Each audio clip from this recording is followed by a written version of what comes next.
Shattered Alliances, a short story. Into the shadows. The rain fell in relentless sheets, blurring the world outside the car window into a watercolor of grays and blacks. Sarah tightened her grip on the steering wheel, her knuckles white with tension. In the back seat, Max and Zoe sat silently, their eyes wide with a mixture of fear and confusion. The safe house was supposed to be their sanctuary, a place where the shadows of their past couldn't reach them. But as they approached the nondescript building, Sarah couldn't shake the feeling that they were stepping into a different kind of danger. Agent Tom Richards met them at the door, his expression a practiced blend of professionalism and empathy. "Welcome," he said, ushering them inside. "This will be your home for the foreseeable future." The house was ordinary, almost painfully so. Beige walls, generic furniture, and a faint smell of cleaning products. It was designed to be forgettable, a place that wouldn't draw attention. But to Sarah, it felt like a prison. As Tom showed them around, Sarah's mind drifted to Jake, her ex-husband. His shadow loomed large over their lives, a constant reminder of the violence they had escaped. But even here, in this supposed safe haven, she couldn't escape the web of danger that surrounded them. Later that night, after the children were asleep, Sarah found herself in the kitchen, staring out at the rain-soaked street. The weight of her choices pressed down on her, and she wondered if she had made the right decision. It was then that Tom joined her, his presence both comforting and unsettling. "You're doing the right thing," he said softly, as if reading her thoughts. "This is the best place for you and the kids." Sarah nodded, but her heart was heavy with doubt. She knew that their safety came at a cost, and she wasn't sure she was ready to pay it. As the night deepened, Sarah and Tom talked, their conversation weaving between the personal and the professional. There was an unspoken connection between them, a shared understanding of the risks they were taking. And as the rain continued to fall, Sarah realized that she was drawn to him in a way she hadn't expected. But in the shadows of the safe house, nothing was as simple as it seemed. And as Sarah drifted off to sleep, she couldn't shake the feeling that their lives were about to become even more complicated. Double lives. 2 weeks had passed since Sarah and her children had moved into the safe house. The initial shock had worn off, replaced by a tense routine that felt anything but normal. Sarah sat at the kitchen table, a cup of coffee growing cold in front of her as she listened to Agent Tom's briefing. "We've arranged a meeting," Tom said, his voice low. "There's an informant who has connections to both the motorcycle gang and the cartel. We need you to make contact." Sarah's heart raced. "Is this safe? What about the kids?" Tom's eyes softened. "Max and Zoe will be looked after here. This is crucial, Sarah. Your ex-husband, Jake, he's become a key player in the cartel's operations. The information you could gather." Sarah nodded, trying to quell the fear rising in her throat. She knew this was part of the deal, the price of their protection. But knowing didn't make it any easier. Later that evening, Sarah found herself in a dimly lit bar on the outskirts of town. The air was thick with smoke and the low rumble of conversation. She nursed a drink, her eyes scanning the room nervously. "You look lost," a voice said beside her. Sarah turned to see a man slide onto the bar stool next to her. He was ruggedly handsome, with dark eyes that seemed to see right through her. "Carlos," he said, extending his hand. "And you must be the one they sent to meet me." Sarah shook his hand, feeling a mix of relief and apprehension. "Sarah," she replied, her voice barely above a whisper. Over the next hour, Carlos filled her in on the intricate web of relationships between the motorcycle gang and the cartel. Sarah listened intently, her mind racing as she tried to process the information. Jake's name came up several times, each mention sending a chill down her spine. As the meeting drew to a close, Carlos leaned in close. "This world," he said, his breath hot on her ear. "It's not black and white, remember that." Sarah left the bar, her head spinning. When she returned to the safe house, she found Tom waiting for her. The look in his eyes told her he had been worried. "How did it go?" he asked, his hand resting lightly on her arm. Sarah hesitated, suddenly aware of the warmth of his touch. "It was intense," she admitted. "Carlos, he's complicated." Tom's expression darkened slightly. "Be careful, Sarah. This isn't a game." As Sarah lay in bed that night, she couldn't shake the feeling that she was being pulled in multiple directions. The safety of her children, her growing attraction to Tom, the dangerous allure of the world Carlos had shown her. It all swirled in her mind like a tempest. In the room across the hall, Max stared at the ceiling, unable to sleep. He had overheard parts of his mother's conversation with Tom, and a seed of suspicion had taken root in his mind. What was really going on? And why did he feel like they were more trapped than protected? Meanwhile, in an apartment across town, Carlos sat in darkness, a burner phone in his hand. He dialed a number from memory. "It's done," he said when the call connected. "She's in play." The voice on the other end was gruff, familiar. "Good," Jake said. "Keep her close. We'll make our move soon." As the city slept, the pieces of a dangerous game were being set in motion, with Sarah and her children caught in the middle. Blurred lines. The weeks blended into months, and Sarah found herself living a life she barely recognized. Her days were split between caring for Max and Zoe in the sterile safety of the FBI safe house and venturing into the gritty underworld of Carlos's connections. The lines between her roles as a mother, an informant, and a woman caught between two men were becoming increasingly blurred. One crisp autumn evening, Sarah sat in a nondescript sedan, her heart pounding, as she waited for Carlos.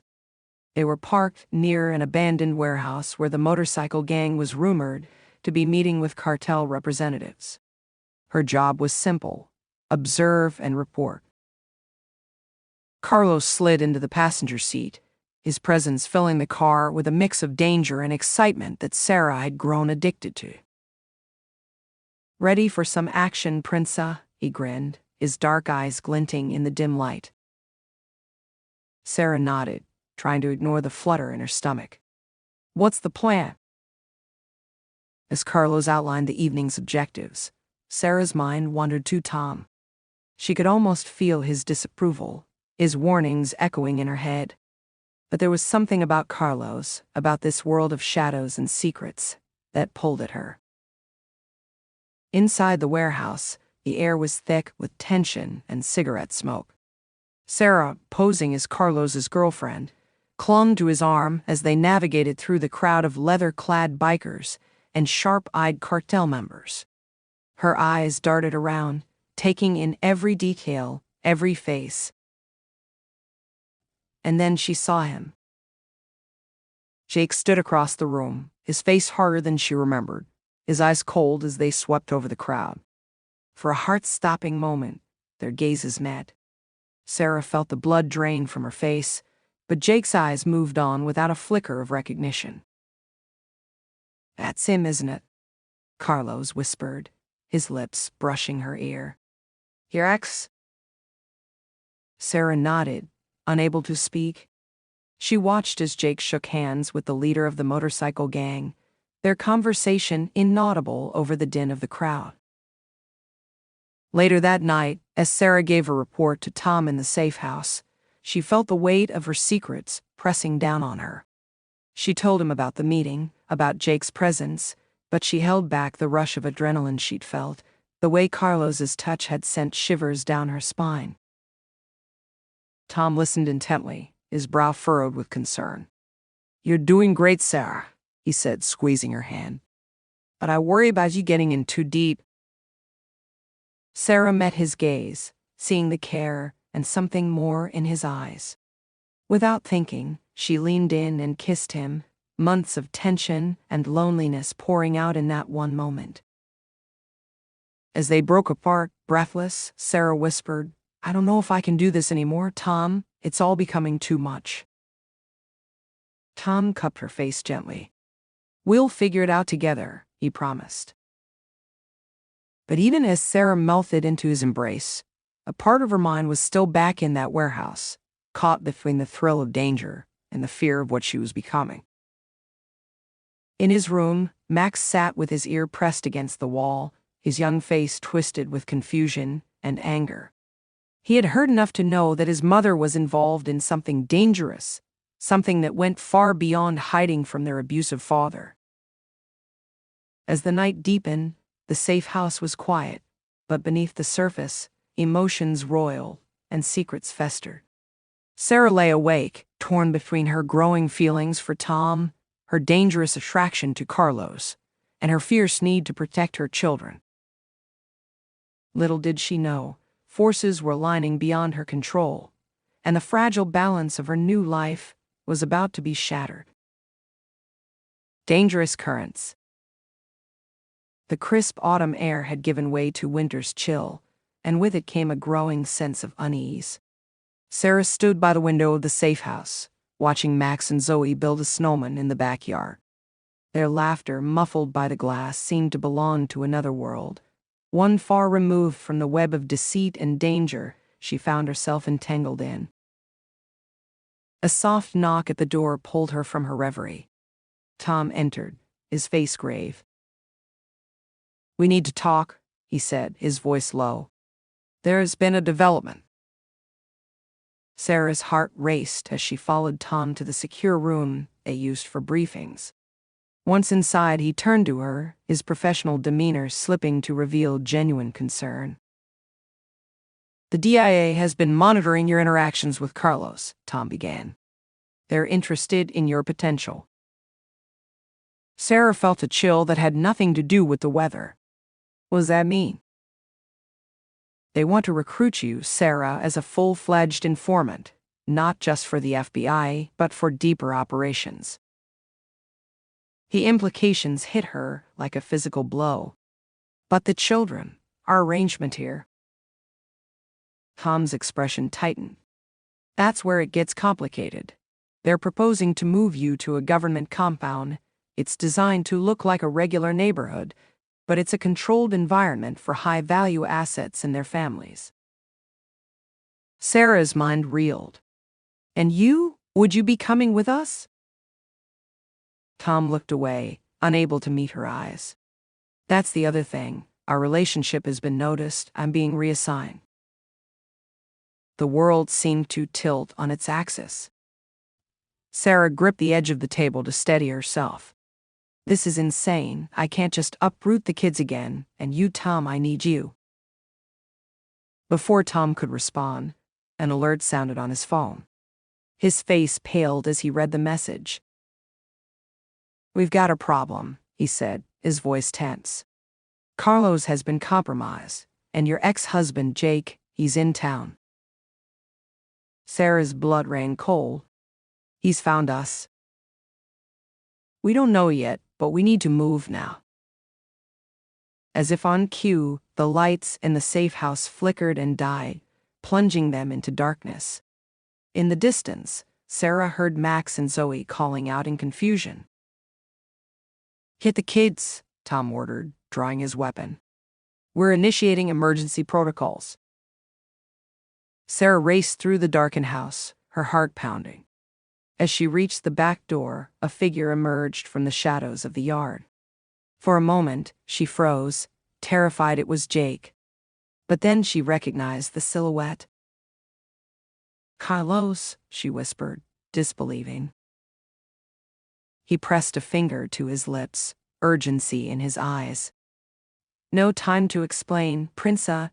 You need to come with me, all of you. It's not safe here anymore." Behind her, she heard Tom calling her name. Ahead, Carlos held out his hand, promising an escape. And somewhere in the city, she knew Jake was closing in. In that frozen moment, with her children's voices echoing through the house, Sarah realized that every choice now carried life-altering consequences. The safe house had become a trap, and she had only seconds to decide who to trust and how to protect her family.